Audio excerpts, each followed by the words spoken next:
There's a great man of God who was used powerfully in the 1920s in Northern Ireland, and I thought that this was appropriate, that his country, Northern Ireland at the time, was in great turmoil and conflict, and there was actually bloodshed in the country.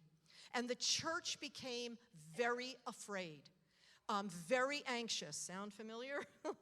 Right? The number one thing we're practically dealing with in church is anxiety. I think it's interesting that the book of Philippians talks and the book of Peter talks about anxiety. Anxiety's been around for a long time, right? It's the same nervous spirit. But anyway, so this should really encourage us, or I should say I was so encouraged by this, and maybe you can get on the train, that there was such great anxiety, but there was a man called W.P. Nicholson. And in the midst of this anxiety and this fear in the church and nothing happened, he was a man of prayer.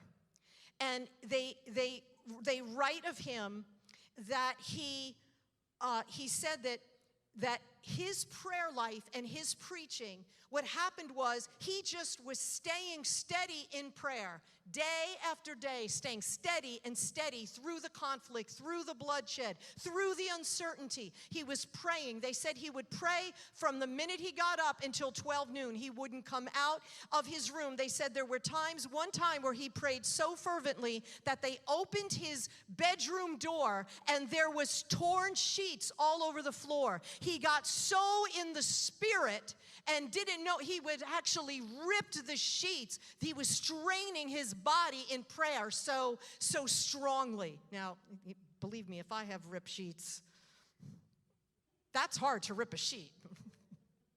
But that's what they said. They said that they had never seen anyone like him since D.L. Moody in his generation.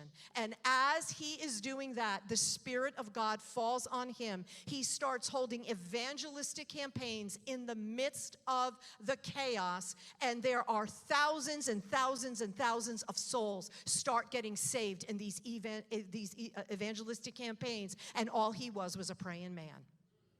Just a hidden praying man.